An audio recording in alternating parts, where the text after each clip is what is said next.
Good afternoon, everyone. This is Joon Mo An from Korea University. And then welcome to the session 3, Future Democracy for the Next Generation.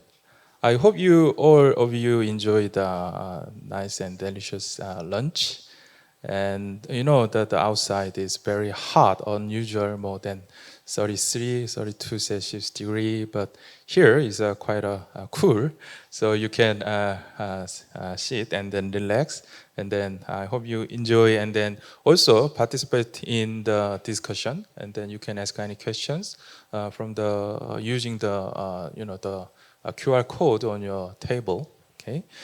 So actually, I think this session, the topic is, we can cover a lot of different keywords from the diversity or bipolarization or, the fast developing technological innovation or changes or different settings, different international relations. But fortunately, in this session, we have 5 speakers. From one professor in the university in Korea, and then university in America, and then the undergraduate students, graduate student, and the Ph.D. student. So basically, we have a setting to explore diverse aspect of future democracy. I'm really excited, and then I also hope you also enjoy this session. As I mentioned, I think it can be quite different in terms of future democracy, and it is not because the term there in this term there is a word's future. It is because we are living in a different era. We are observing fast developing technologies, particularly digital technologies such as artificial intelligence. It changed the entire landscape of communication or the way we participate in the politics. And then, of course, we are living in different settings. Like sometimes we talk about technology diplomacy. We are observing different international relations. Also, in Korea, we are losing populations, so many immigrants, they are becoming part of our, the national citizens. And then the younger generation, they perceive democracy different way, and then they understand and they behavior differently. So I hope we can discuss those kind of issues in this session. Okay, so it's now time to turn my mic on to the speakers. I think it starts from your left side, right? Left side. So Professor Aram HUR, she's from Tufts University. So it's a first round, so approximately 5 to 7 minutes for each speaker. Can you share your insight or opinions about the future democracy? Thank you so much to our wonderful moderator. So I'm also a scholarship beneficiary, but from the HONG 교육재단, 장학재단. It allowed me to attend my undergraduate at Stanford University. So I understand different foundation, but very similar spirit, right? That these seeds can really change people's life trajectories and ultimately trajectories of nations. And it's something I firmly believe and have benefited from, so it's really an honor to be here. So I think the most remarkable thing about the next generation is not Gen Z or BTS or even social media. I think it's that they are the born democratic generation. Right? It's a generation that takes democracy as a given. And what happens is that we tend to not appreciate things that we take for granted.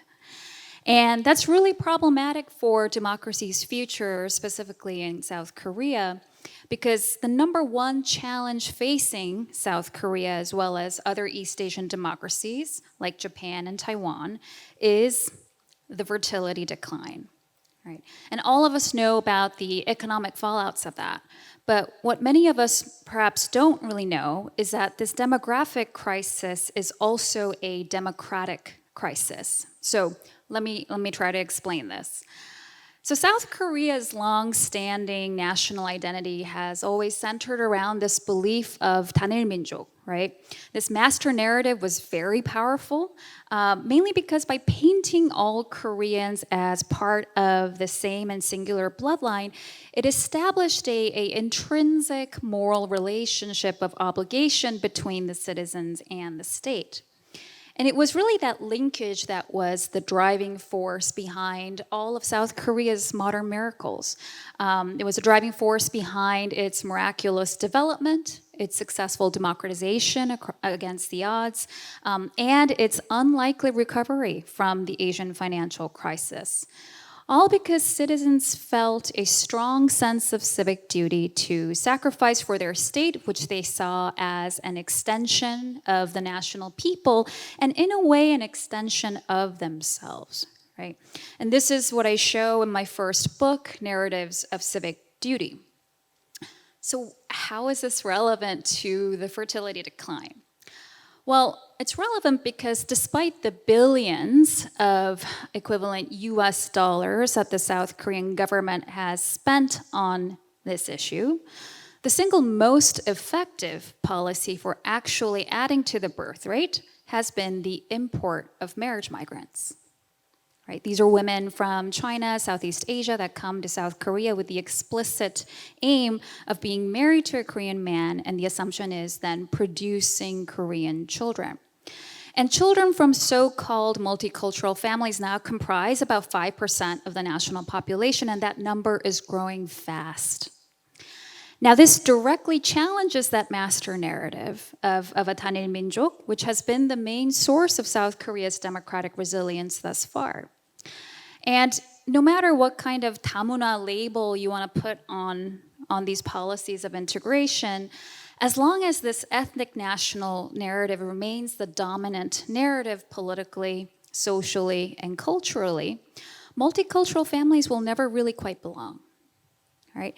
And at the same time, the government's investments into more 다문화 multicultural programs can actually backfire.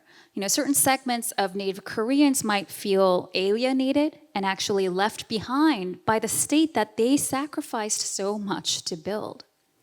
And the picture that I'm painting here is a situation that has a lot of parallels to what's going on in the United States, with the feelings of resentment that a lot of rural whites are feeling in an increasingly racially diverse United States. We know how that has affected the quality of their democracy, and we're all waiting with bated breath to see how November, right, leaves a potentially indelible effect on the quality of American democracy.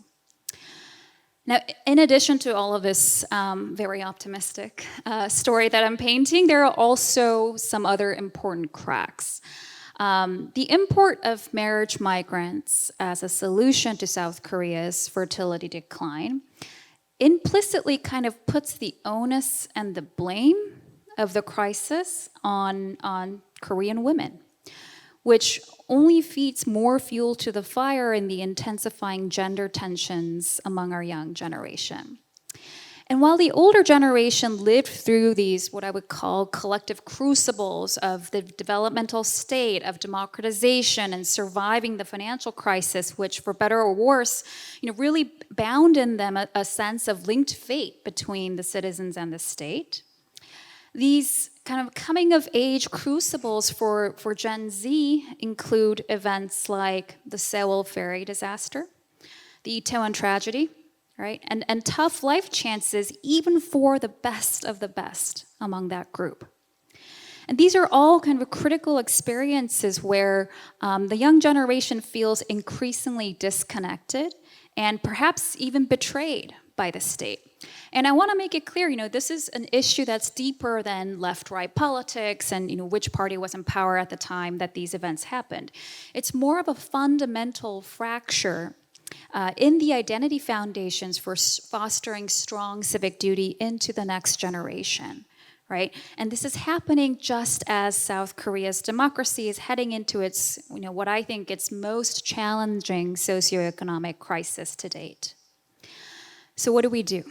Right, this part of this discussion was to focus on strategies and solutions. So what do we do? I think to secure South Korea democracy's future, South Korea really has no choice but to reimagine its national identity. It needs a new master narrative, right? But that doesn't mean necessarily abandoning the long-standing ethnic core of what it means to be Korean. But it does mean leaning more intentionally into other aspects of Korean identity that already exist, like pride in its status as a leading regional democracy. And in early research for my second book, which is on this exact topic, I've already started to find evidence that it's this kind of democratic national story that is uniquely effective in motivating more inclusionary attitudes by native South Koreans towards migrants. So one of the questions of the panel was, is liberal democracy something worth fighting for? And the answer to that is a resounding yes, but the caveat there is that, really embracing liberal democracy in the younger generation is part of actually the solution to saving it in South Korea. Thank you. Thank you very much, Aram HUR. It's quite eye-catching. You say that the younger generation are democracy native, right? And then as one of the main problems you mentioned about the kind of a single culture, a strong single culture foundation in Korea. And then you also suggested redefining what is a Korean identity, considering the immigrants, and then for the to increase diversity in the Korean society. And then before we move on to next speaker, I just a short question for you. So you also mentioned about the high competition, particularly in Korean education. Do you think it is related to it can be a kind of a challenge for the when we redefining the new Korean identity also?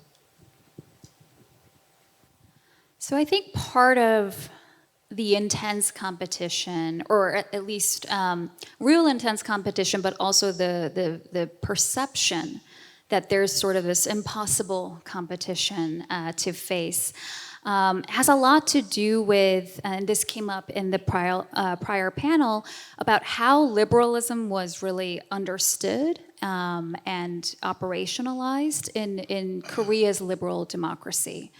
So I think it was Professor Kim Seon-hyuk who said this, but South Korea's democratization movement had very little discussion of the liberal part of liberal democracy. And there are probably, in political philosophy, two big pillars of liberalism. One is fairness, and the other is freedom. And I think because South Korea's democracy was really motivated by grievances against the authoritarian regime and wanting fairness and representation, South Korea has really leaned into the fairness part of liberalism, which brings in issues of meritocracy, fairness, and that kind of adds fuel to the fire of this intensifying competition, this sort of singular standard of what it means to be successful. Anyone who has gone to school in Korea understands this, as do I. And so I think part of the solution here is to actually embrace the entire other side of liberalism, which has to do with freedom. Not so much freedom of rights, we all understand that we have those things, but freedom to choose, right? Freedom to pursue what you want to do. I mean, that is the quintessential liberal ideal. And what that starts to do is it starts to open up some breathing room among the young generation to think about, there are different definitions of success. There's different ways to live a successful life.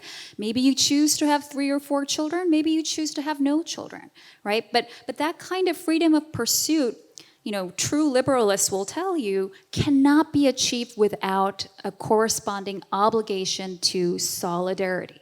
an obligation to each other to allow that freedom of pursuit.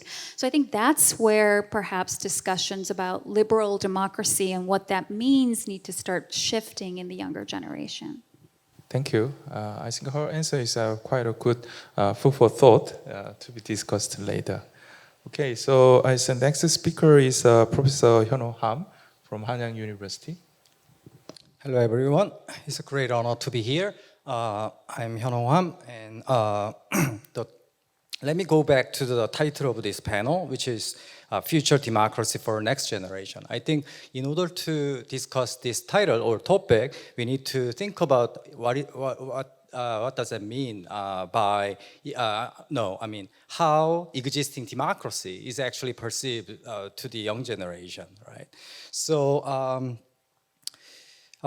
Professor Ho briefly mentioned that they are this generation who are born in the era of liberal democracy, right? That is quite an important point. At the same time, they were born in the era of economic prosperity. So they are the people who are born in this, with good achievement in terms of politics, also in terms of economy, and then we are right now worried about how they are dealing with the democracy, right? So I think this is a bit irony, but also at the same time, that kind of connection makes us to think about maybe it might be positively related between what we are worried about the young generation, at the same time the context they are born into, right? So usually. What could be the most important problems we need to talk about young generation, especially regarding democracy? And then usually they seem to be talking about two broad kind of aspects. One is kind of the young generation's declining support for democracy. And then some scholars are kind of trying to make a connection between this tendency at the pattern and then what we call democratic backsliding as well. And on the other hand, also they are talking about the divisions or divisive relationship they are having. They do have lots of enemy these days. They do have a gender enemy. They do have a generational enemy. They do also have an enemy regarding the existing political system. So this divisiveness is another one we need to talk about. So first about before I move on, I think these two are more likely to be related. I think that is another important point we need to think about. According to one recent international survey results, I was also I had a sense of this pattern, but I was always a bit surprised to check actual numbers. So according to this international survey covering 30 countries, and then the people aged 18 to 35 showed among people aged 18 to 35, 42% of respondents were supportive of military rule, which compares 20% of the other older respondents. And then there is another systematic study that is covering much more large kind of number of countries, about kind of 160 countries. This was kind of published by the Research Institute at the University of Cambridge. And among 18 to 34 age olds, satisfaction with democracy is not only absolute term, it's really low, not only in the absolute terms, but also relative to older cohorts at comparable stages of life. So, these days there is a very growing evidence to show young generations are their support for democracy kind of significantly declining, and that became a kind of topic many political scientists are studying. The one irony is when I was at college, I did a lot of kind of activities to kind of mobilize college students' political participation, especially during the electoral period of time. And then nobody was actually paying attention to the young generation at the time. But these days, analysts, political scientists, also after that experience, I went to the United States to study the political behavior, and I was definitely interested in the younger generation, but it was very difficult to find a good study and literature about this group. But these days, as I said earlier, this group became a really important the group we are paying attention to these days. I would like to think about kind of three major political threats, major threats they are perceiving broadly. So I would say it seems that they are facing kind of three major threats they are perceiving, and they might be somehow related to their decline, the decline in the support for the democracy among young generations. And the first one is usually what they are talking about is that the people, I mean the existing political process or political system may not be listening to their voice, right? So they are talking about this the current existing political system is not being responsive to the demands or voice, right, they're making. And the second one would be about their complaints, and many people are focusing on their economic situation they are facing. They're talking about the youth unemployment, and then a lot of competition they are facing. So these are usually what they are talking about. The one from politics, and the other from economics. And I would like to emphasize the third one, which is more likely to be a cultural one, or you can call it ideational one, or you can think about somewhat kind of relational aspects. I think which has something to do with the current family structure, which is changing. Also, the relational kind of attributes that are changing. So, for the sake of time, maybe let me just focus on the last one, which I wanted to focus on. These days, Korea government and also society are trying to figure out what to do to kind of reverse this kind of the fertility rate and the birth rate, right? But another important related pattern is the marriage rate is also significantly dropping. I think these are not a coincidence, I think, right? And then that's why many people are talking about this, the problem of the gender division and generational division. And this is definitely interesting one. And they usually in Korea, they are talking about the economic implication of this kind of dropping birth rate or fertility rate. But I do think it has much more deeper social and political implications and consequences that we need to pay attention to.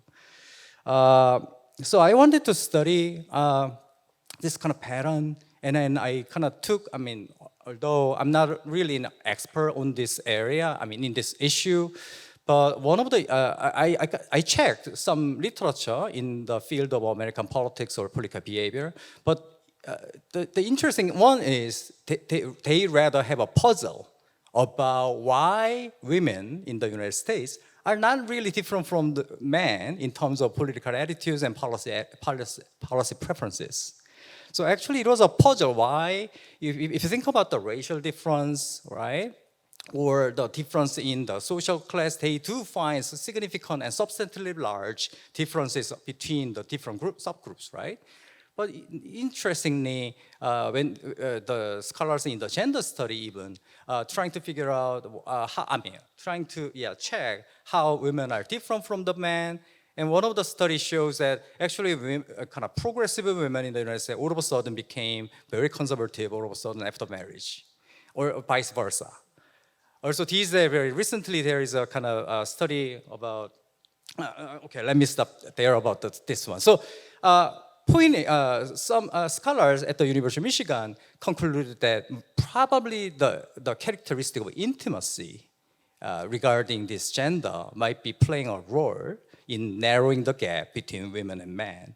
And thinking about this connection and mechanism, theoretical one, in this context of South Korea, we do have totally different opposite situation. Younger generations are not only giving a birth, they are not likely to get married. They are not less likely to even date with another one. So you cannot hate another gender in general. Okay, let me be more specific. Man cannot hate women in general if he has a lovely wife, lovely sister, or lovely daughter. They cannot hate women in general, right? But it is more likely that these days the men do not less likely to have a wife, obviously less likely to have a sister or daughter, even considering the changing family structure as well, right? So overall, I mean, about this kind of divisiveness, and we need to overcome. They're talking about lots of them. Our earlier panel talking about social media, or the other one. And then what we need to think about is how we can recover this kind of cross-cuttingness of the society, or integrative aspects, or common values and principles we, all of us, can value, right? So yeah, let me stop here, and I would love to talk about more in the Q&A. Thank you very much. My understanding is that Professor Ham's expertise in political attitude and behavior. So he described unique characteristics of a younger generation, how they respond to this change related to the democracy. It is quite interesting. But in this session, we have three student speakers. So I think it's a good time to respond how they think democracy. Maybe even though the current generation think maybe this is a reason there is a decline in supporting democracy in younger generation, but maybe the younger generation don't agree with this how can I say argument, and then can say and can suggest another evidence or theories or whatever. So firstly, Marco WIDODO. Yeah. Hello. Hi, my name is Marco WIDODO. I am an undergraduate student at Stanford University studying political science. And as you may or may not notice by my last name, I'm not Korean. So it's weird that I'm here speaking about democracy in Korea.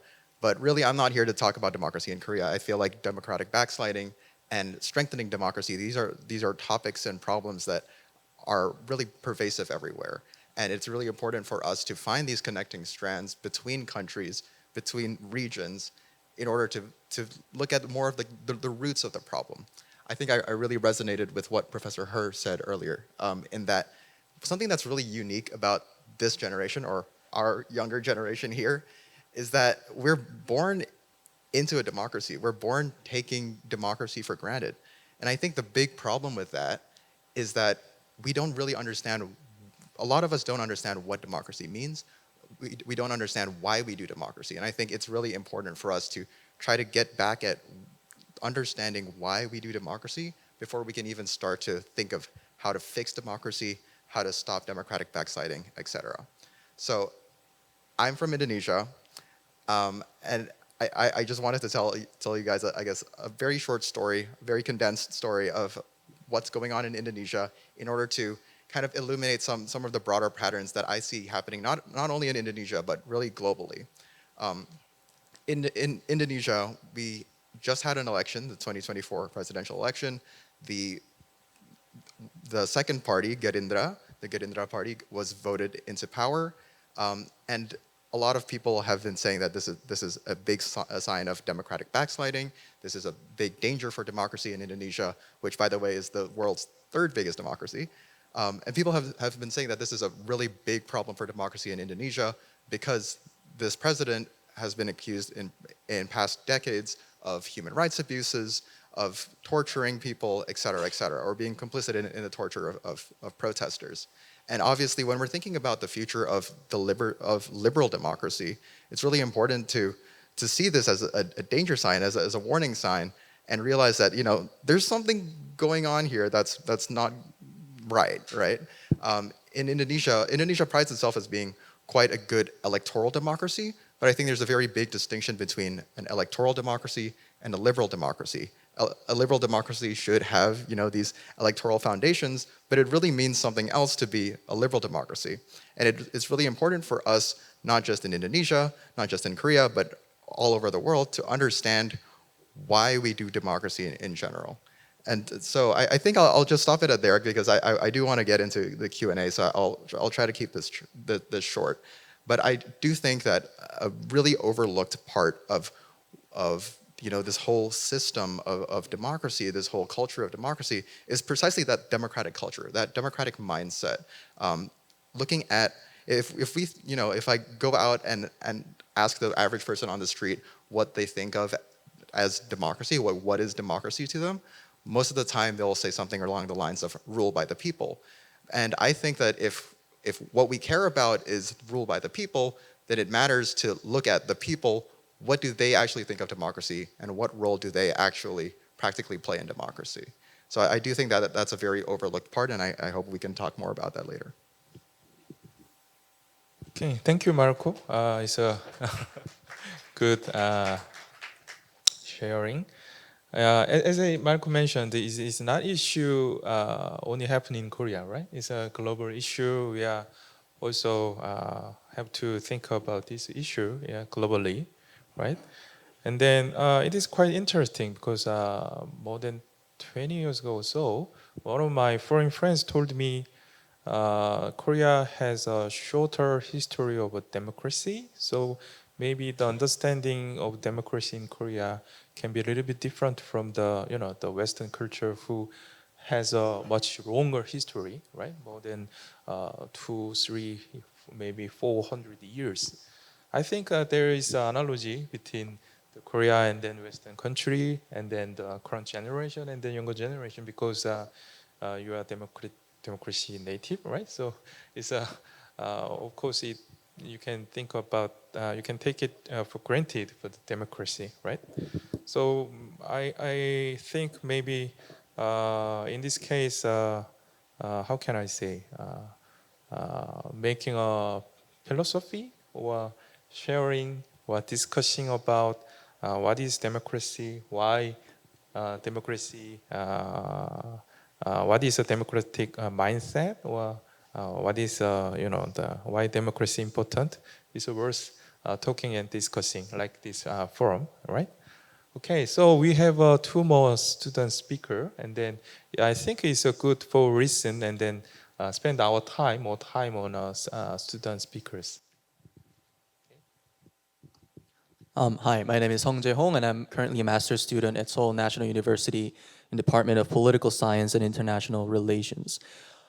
I think this is perhaps the most difficult session because we not only need to make prediction about the future of democracy, but at the same time we also need to unpack probably one of the most complicated generation in history.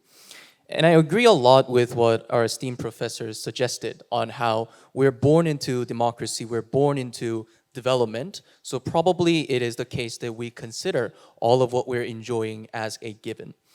But what I think it is perhaps also an important task is to actually unpack the actual meaning behind what it means to be born into the situationship of democracy. Because I think when this foundation was being established, democracy meant something very clear. It probably meant toppling down the authoritarian regime. It meant creating a government based on the power of the ballot and choices of the citizens. But fast forward the clock, and if we look at the generation that we're currently living in, we don't know where democracy is heading towards. So I would rather suggest that the current young generations are more of in an ideological gray zone. And I think this is the reason why we're having such a complex understanding when it comes to how young generations are behaving in democracy. And the same applies to me, who myself is a young generation. So while I was preparing for this conference, I actually asked some of my friends and asked them the same question, what do you think about democracy? And the answers were radically different. I had one friend who was very pessimistic about the future of democracy, suggesting that I don't trust the democratic politics, I don't trust the government officials, might also let's go for technocracy, right? Go to Yeouido, ask them what they know about cryptocurrency and Bitcoin regulations. Who knows how many of them can probably give a correct answer to those emerging technologies.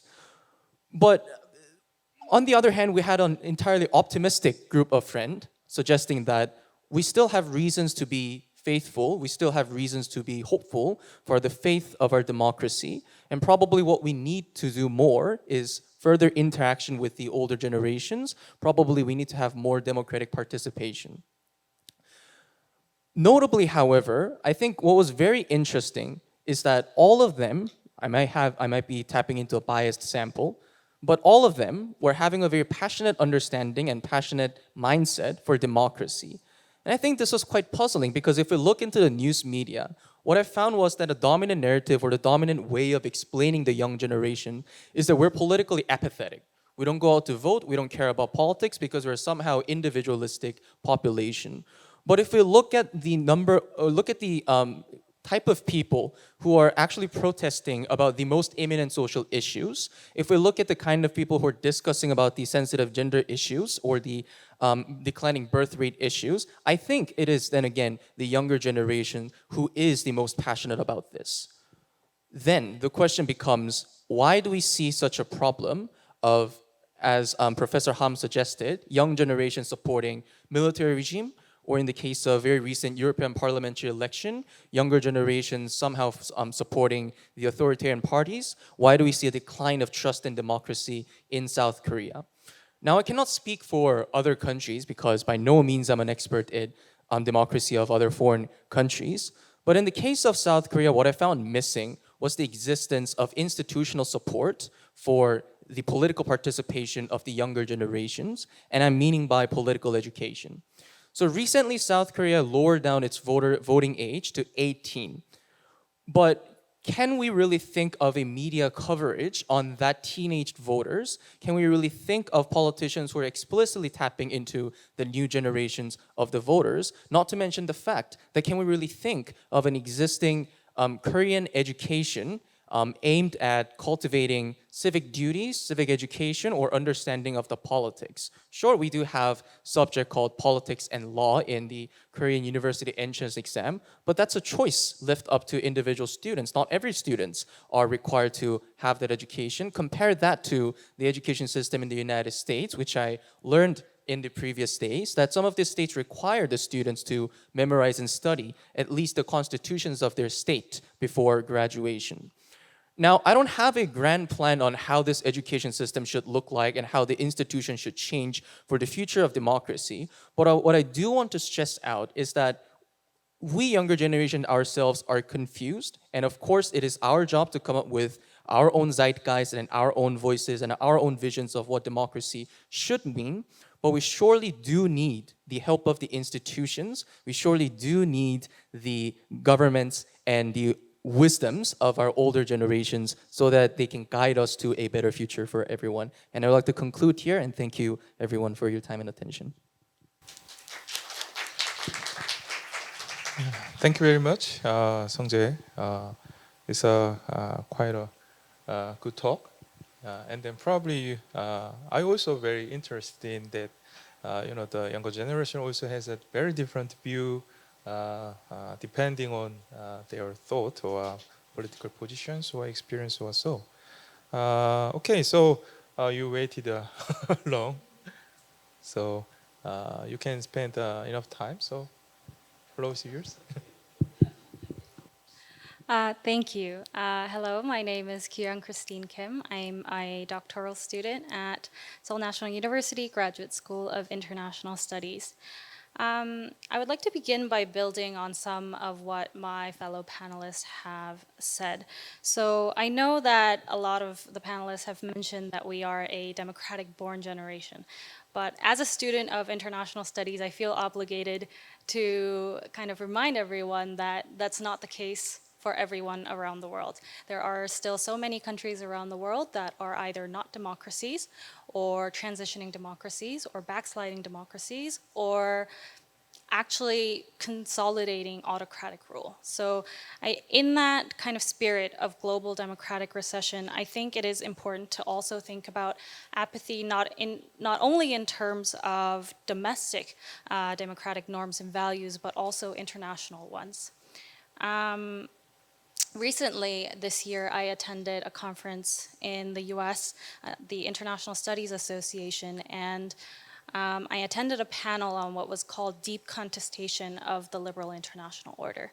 And a lot of scholars, constructivist scholars like David Lake and Auntie Wiener, were speaking of a book that they were writing about the fundamental contestation of the core norms of liberal international order. And these are things like trust in multilateral institutions, international law, international development, as a responsibility, not only as a means of trade or seeking national security interests. And I think that it's easy to overlook these international aspects of democracy when we're talking about the future of democracy. But we are living in a world now where the division between domestic and international is not so clear anymore. The wars that are going on in Israel and Palestine and Russia and Ukraine are affecting us on a daily basis. And it is our concern and our duty as people with privilege who get to live in a democratic country to think about these issues. So I would also like to add the importance of thinking about these things. And another thing that struck me was this idea that we are a generation that was born into economic prosperity. Of course, I could say the same thing about this, that it is not true for everyone in the world. But when I speak for our context in South Korea or the US or Indonesia, I think that being born into an age of economic prosperity also means that we were born into a reducing growth rate of economy. And this feels like we have inherited a lot of structures and systems that do not feel either representative or hopeful for our future. As we have talked about a lot of times in the previous sessions, our generation is a particularly unhappy and lonely generation, especially caused by the role of social media. There's a lot of hostility that is going on, and Professor Larry Diamond in the previous session had talked about the need for more kind of tolerance around society, and also more of a moderate kind of political view.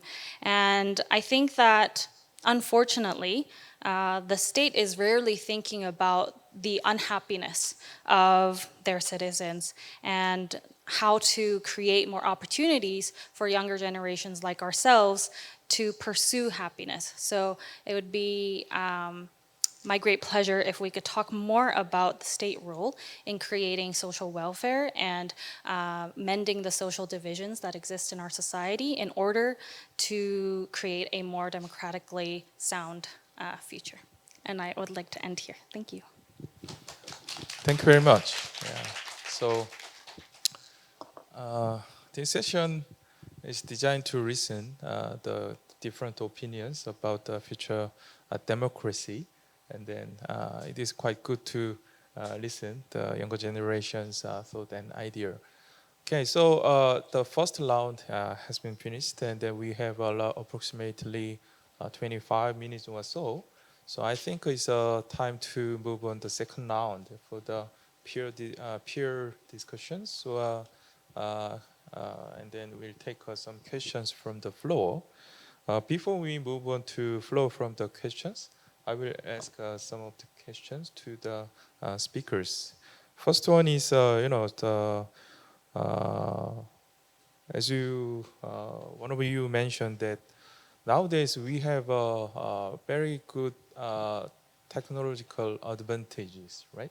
So, for example, because of blockchain, it is possible to do transparent transactions, and then thanks to the big data, and then nowadays generative AI, it is quite easy to identify the people's opinion, how the opinions is established, how they progress, how they evolve, or so. So I think our younger generation, they are more familiar with those kind of digital technologies, and in real life they are using these kind of digital technologies to understand society, and then to, how can I say, to shape their ideas or thought on the democracy. So in real life, do you think those kind of technological progress is helpful for the better democracy in the near future? I want to listen opinions from the student speakers first, if possible.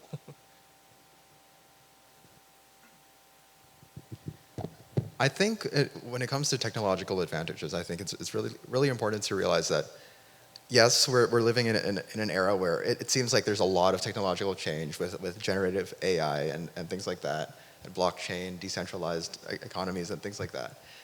But technological change and inventions and innovations, they've happened before, and democracy has been here or has been a concept, has been something that people have enjoyed, people have aspired to for thousands of years.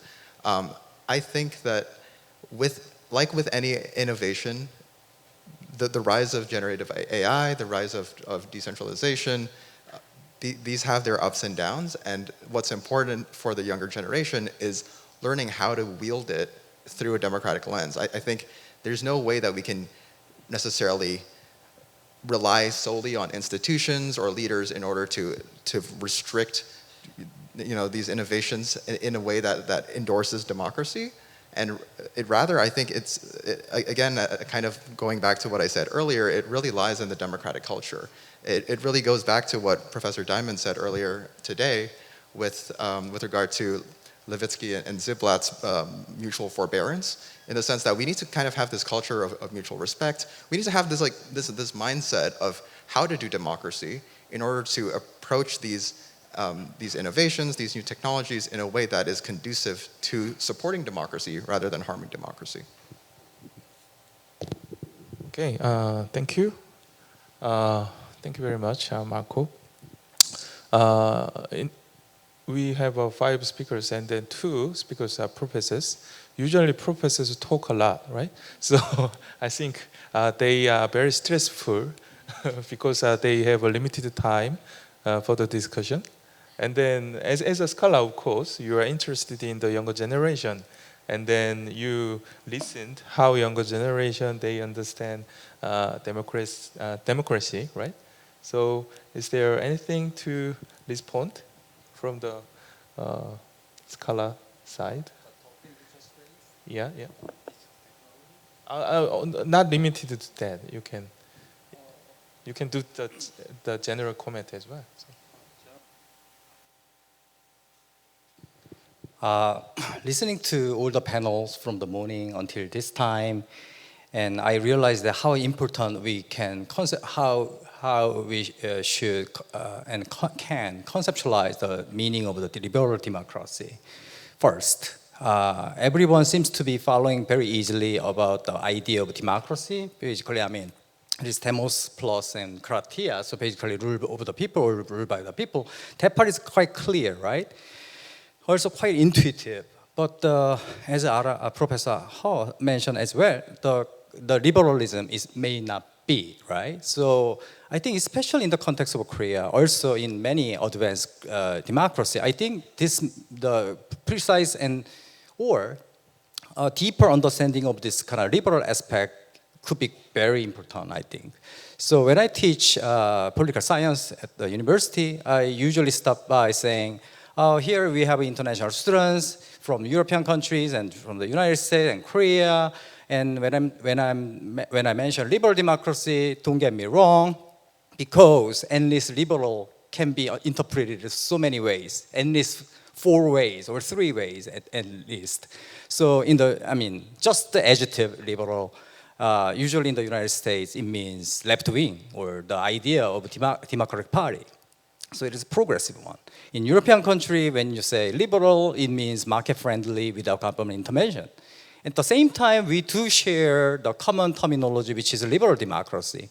But originally, the liberal democracy is, it is a combination of liberal and democracy, and also the many people in Korea these days talking about the 자유 in Korean. But whether they do not fully think about what do we mean liberalism or freedom or liberty in what sense, right? And the Liberal Party is extremely important because there is always a potential for tyranny of majority. Many scholars have talked about, right? We don't need to talk about Tocqueville or John Stuart Mill here, but there is some boundary we need to have. That is why we are attaching this adjective liberal, right? In Korea especially, I'm afraid that it is being understood quite incorrect way from both left-wing group and also right-wing group. I think that is the most important one here. Usually the conservative people think that they own this adjective, liberal. So it should be mean no government intervention. But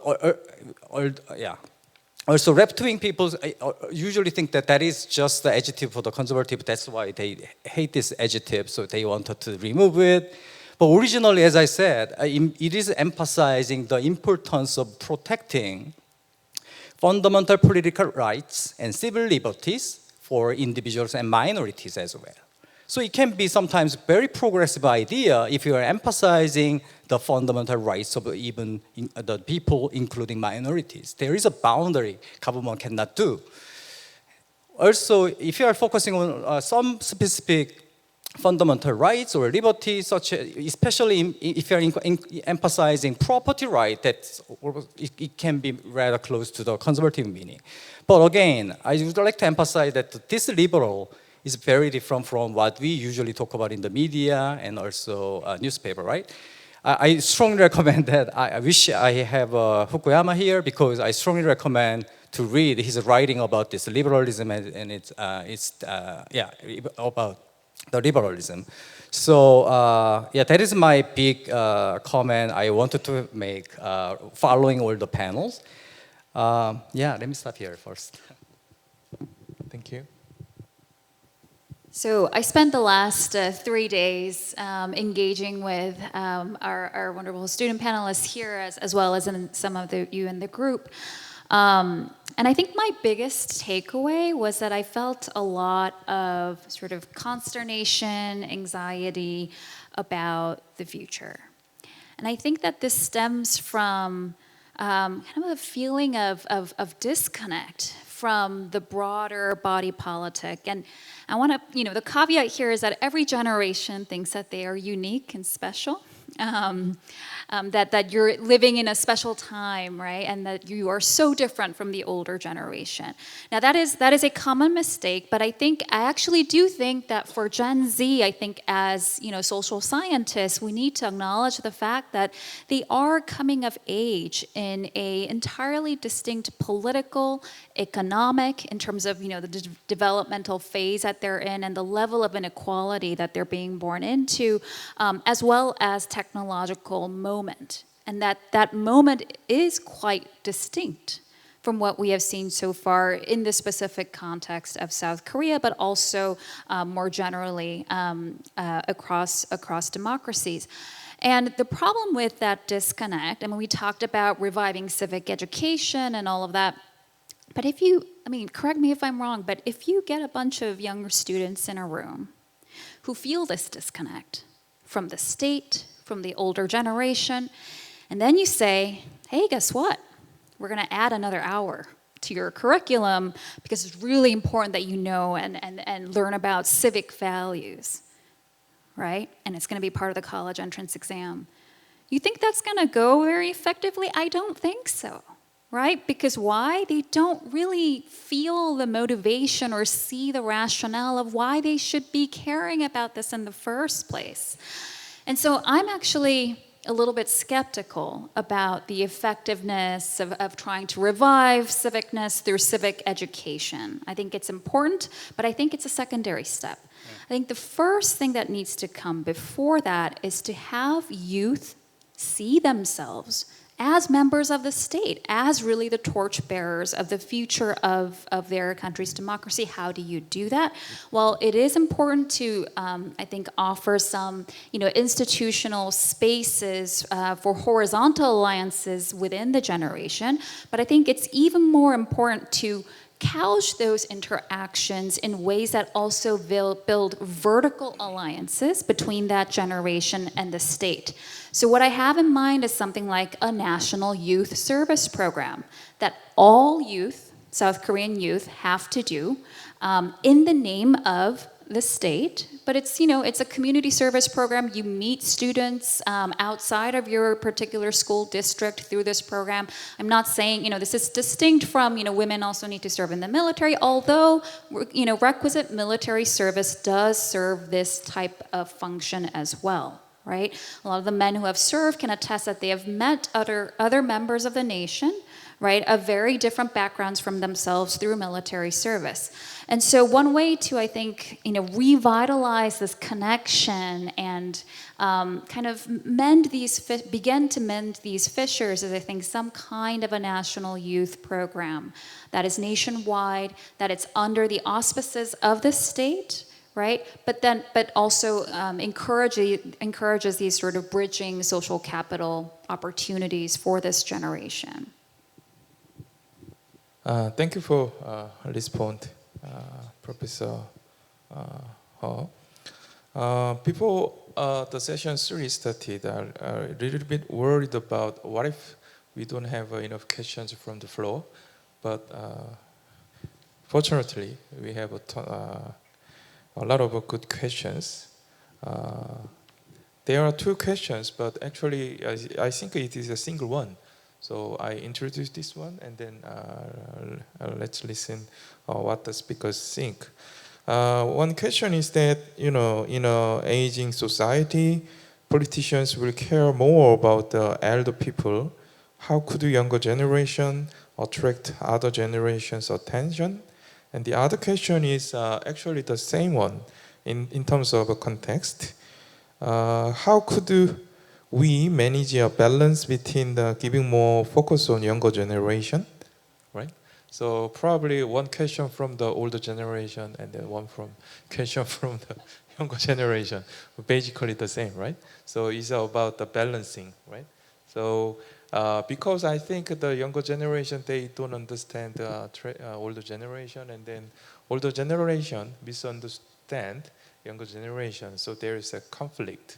And then in terms of, particularly for the politicians, probably they have to, try to take it more effort to convince younger generation or elder generation. There's no answer, but what do you think? Maybe, yeah?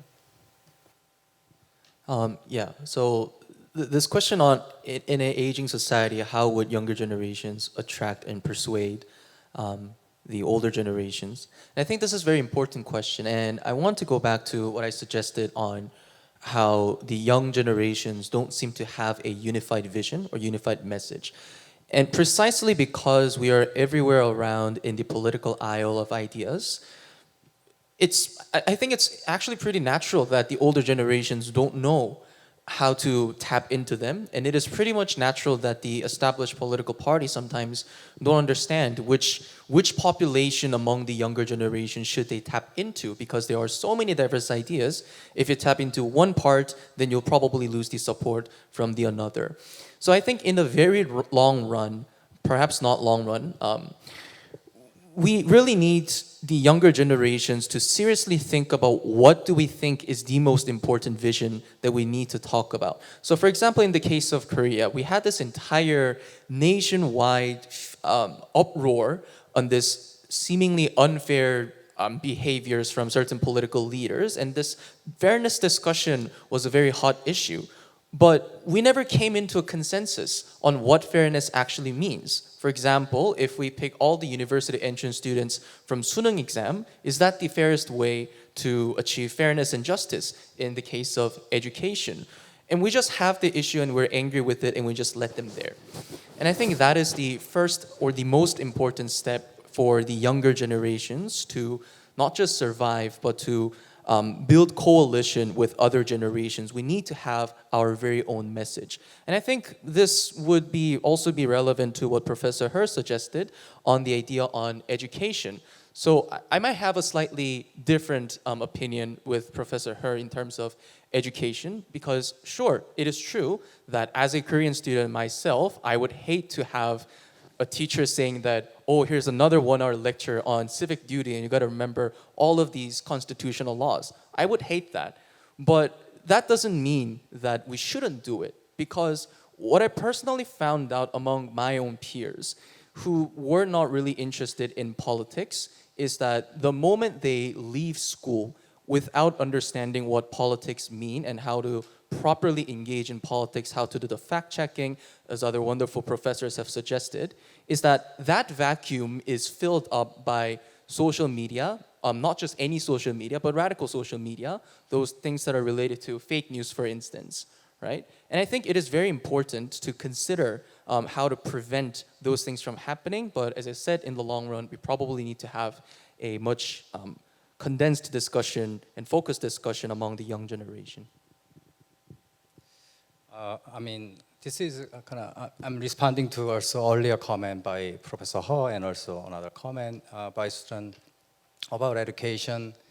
I still remember I had to read the anti-communism book and then read the book review every summer, every winter. And then I had to memorize them kind of mechanically, very passively, passionately, and then talk about and discussion about this, how important anti-communism idea is, and also lots of kind of authoritarian contents I have educated, I had to study. And then I was so surprised to see my daughter should learn lots of things about the discussion, democracy, and the gender equality, and also they are also teaching these days sexuality-related ideas. But they are not really listening. Also, we occasionally see how much backlash it is generating as well.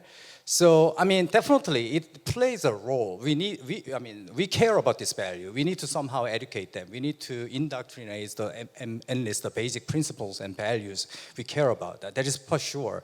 But still, I see some limitations here. And then when Professor Ho mentioned the one specific program idea, I thought that is also good for making the interconnectedness I was emphasizing in my speech, the cross-cuttingness or common values and common things we care about. So I would rather suggest we need to think about how we can creatively utilize and generate and develop this intermediary or the middle kind of associations and organizations that can kind of bring us together.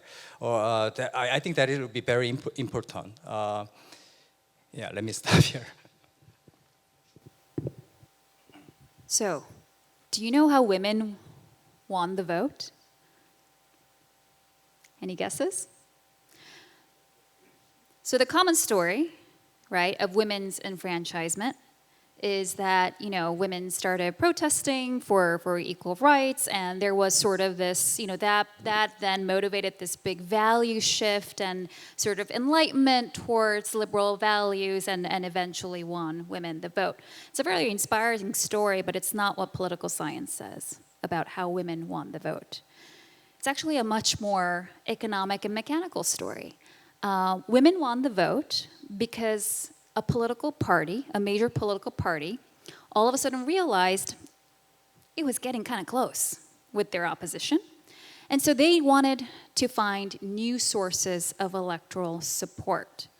And when women coalitions presented to these political parties a very clear political preference, i.e., you enfranchise us, we will vote this way, right? When that happened, those political parties lobbied to give women the vote, right? And why am I telling this story about women when we're talking about younger generation is there's a lot of agency. I want to emphasize, the younger generation's always kind of portrayed as, how do we involve them and what can be done to help them? But I mean, you guys are a smart, wonderful, really promising group that I met over the last 3 days, and there's a tremendous sense of political agency that this generation has to say, as you were saying in your answer, these are the platforms we care about, right? And I think if your generation doesn't take hold of that political agency, political parties will do it for you, right? They will produce candidates that talk to only one segment of your generation, as in the male segment of your generation, and really take advantage of small fissures that turn into entire gender wars that cause all sorts of political and social problems. So I think this idea of the generation kind of deciding for itself, but the caveat here is that there are too many diverse political preferences. It dilutes the value that the young generation has as an electoral group to these political coalitions, right? So what is sort of the core value or policy platform that the younger generation most cares about? Once that is crystallized in a very public way, then political parties will come to that generation. They have to in a competitive electoral democracy. That is the benefit of being in a competitive electoral democracy. So I think, I just want to emphasize that there is a great deal of agency here in the discussions that we are having. Thank you for adding comments, Professor Aram HUR. Yeah, I think a younger generation, is very important because they are not static, right? So nowadays they are younger generation, but maybe 30 years later, you are older generation, and the new younger generation will be here, right? So it's a dynamic, right? And then actually the participation of a younger generation is important because maybe 20 or 30 years later, you have to also discuss this issue again. And this is a kind of a historical cycle. Okay, so let's move on to the next question. Among the speakers' answers, there was a talk about media or something, and then there's a question related to these issues. Yeson Kim from the floor, regarding some states' media censorship, how can we, as a democracy, avoiding falling into the dual trap of popularism, disinformation, and centralization of state power? So nowadays, the power of a new media, so-called, the Instagram or Facebook or whatever, is quite powerful. And then younger generations, they usually do not watch, the traditional TV program. Instead of that, they are watching YouTube or shorts or a new media, familiar with the new media. And then in terms of technology, we also worry about the kind of hallucination or bias from the generative AI, right? So thanks to the technology, we actually do not spend much time in searching information. Instead of we just ask to the ChatGPT or generative AI, and then we may be a little bit biased to the very, how can I say, unified answers rather than diverse answers or so. So how do you think about this kind of, how can I say, dangerous crisis for the democracy? Probably Kyu Yeong or others? That is a very loaded question. So my answer might not be representative as a young generation because I'm actually very concerned about the risks of new media, social media, etc. Like I briefly mentioned in my initial kind of talk, I do think that social media plays an incredibly central role in instigating hostility in our society. And as an aspiring scholar, I am also very concerned about what generative AI like ChatGPT does, what kind of impact it has in the classroom. And we had a whole session about media and democracy in the Sustainable Democracy Roundtable that we had just before this. But I think one central question that I left the roundtable with was, where do we put the responsibility of regulation? So I think there needs to be some sort of regulation, but it's a question of either putting it on the big tech companies or trusting the government a little bit more to be able to exercise some sort of restraint in regulating the risks of these technologies. And personally, because I am still a believer in democracy and democratic values, I lean a little bit to the latter. I think it's dangerous if we leave the responsibility for tech companies to regulate the role of media in democracy, because democracy is not what they are concerned about. What they're concerned about is the interest of their own companies, which is generally, of course, naturally what they should be concerned about, but we can't expect them to care about protecting democracy. Okay, thank you very much. Any other response from? I do have a brief comment. But when we are talking about the regulations about new media, including social media, they're usually under the assumption that it is definitely exercising, influencing a lot, influencing people's ideas a lot, right? But interestingly, I believe Professor Yang or Professor Cho also mentioned in their presentation about the recent study about the social media. Basically, I mean, Facebook shared a huge data with the political scientists, and then they analyzed it, and then they found that social media, regardless of the algorithm or any method, it is not really changing their existing beliefs. That is a very, very recent study. But actually, there are a lot of caveats here. Actually, the result itself is not surprising at all to me, because it has been already studied earlier during the 60s and 70s when they started to worry about the effects of television at the time, the colorful television especially. And then they couldn't find the persuasion effect. The media is already long known not to change their existing beliefs.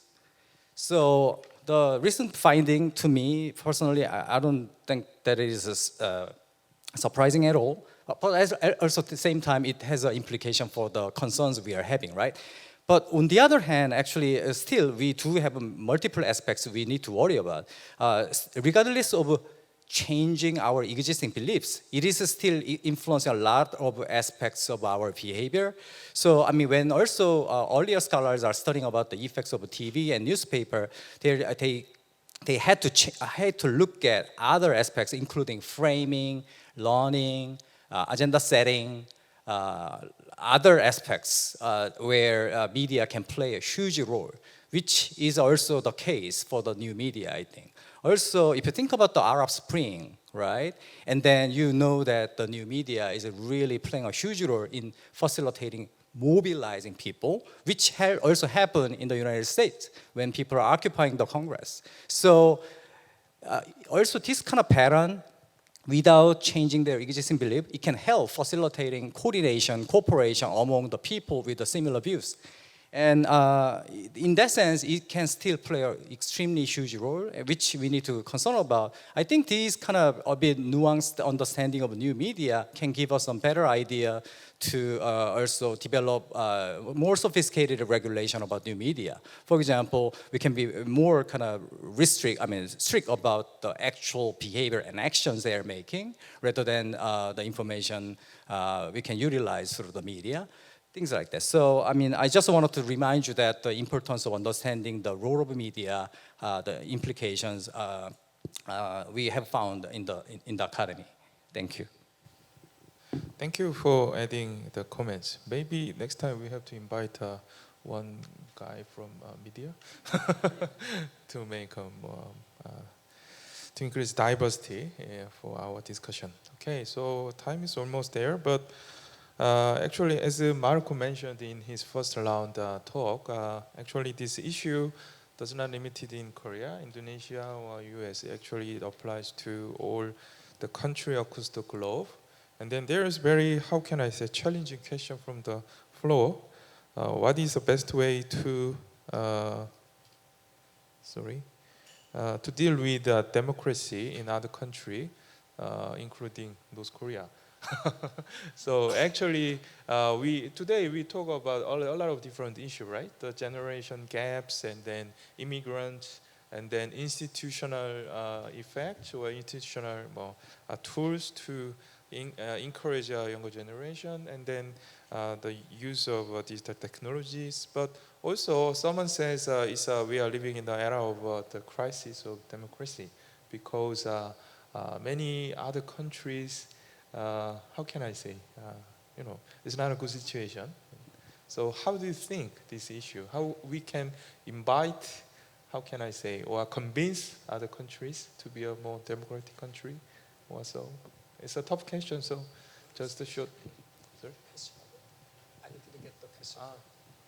A question is about, actually the original question from the floor is, what do you think is the best way to deal with democracy in other countries such as North Korea? It's a challenging question, right? But it can be extended to, just how can I say, communicate with other countries to, how can I say, disseminate or something? Yeah. So part of my research looks actually at North Korean refugees who come to South Korea and become democratic citizens for the first time, and what helps them in that process to embrace their new democratic obligations and eventually participate in South Korea's democracy. And we tend to usually think that you need to autocratize, right? That you need to desocialize and make these people unlearn the dictatorial ways and values that they've been socialized under in order to then relearn democratic values. That's what I thought too when I started that research. What I found was actually, it was North Korean refugees who most actually saw South Koreans as part of a greater Korean nation, and really did believe that we are one people. That was the single most powerful predictor of their sense of civic duty towards a South Korean democracy. It was not sort of underlying democratic values. It was not whether or not they were a card-carrying member of the party in North Korea. It wasn't their age. It wasn't their education. None of the things that you would think, right? And the reason why that was they had learned these authoritarian values in North Korea under the framework of, this is for the nation. And so when they saw South Korea to be part of a greater Korean nation, those behaviors that they had internalized of, you are loyal to your state because it is an extension of your nation, clicked like a light bulb for them. And so it's, when I talk to these people, it's very natural for them. Well, of course, now that I'm a South Korean citizen and this is part of my nation, of course I should vote, right? Of course I should pay taxes. North Korea doesn't have taxes. They do have voting, but not in the same way that we have in South Korea, right? So that was for me kind of this remarkable revelation. And so in terms of, how do we kind of promote democracy among the younger generation, I think that cultivating this sort of unified sense of national belonging within each democracy, whether it's ethnically based or civically based, I don't think it really matters, right? I don't think there is sort of a bad form of nationalism unless it becomes counter to the state and starts creating internal conflicts. So an ethnic kind of nationalism is fine. What matters is the sense of unity or singularity of how people understand themselves within a given democratic polity. And so I think, and this might come as a surprise to many of you because everything that you've heard about nationalism so far has been probably pretty bad, right? It's nationalist populist movements, right? Extremist nationalist right. That's destabilizing democracies everywhere. But cultivating nationalism can also do very good things for democracy that nothing else can really do. It can be the identity foundation for things like civic duty, for a collective sense of identity. Those are really important things for democracy to work. And so my answer is actually to kind of lean into more nationalism, not less, of the right kind. Right, understanding that distinction, I think, is incredibly important. I think this is, I take it as, again, another reminder of the importance of cross-cuttingness and the integrated values and norms, which we can use also for the generational divisiveness, gender division, and the political one as well. So again, let's just try to figure out this kind of integrated cross-cuttingness we have kind of forgotten about, okay? Thank you very much. One of my colleagues in other university, he studied entrepreneurship among North Korean refugees. And then as we mentioned, he found that maybe they do unlearning very well. Yeah, so I think maybe just like we have to prepare new eras, like a more diverse society, we also have to think about a lot of topics. Okay, so time is up. So actually this session is about the future democracy, but basically we can cover everything, right? So this session can be continued for a long time, but it's a time to wrap up. And then thank you very much for the 5 speakers. Give an applause to them.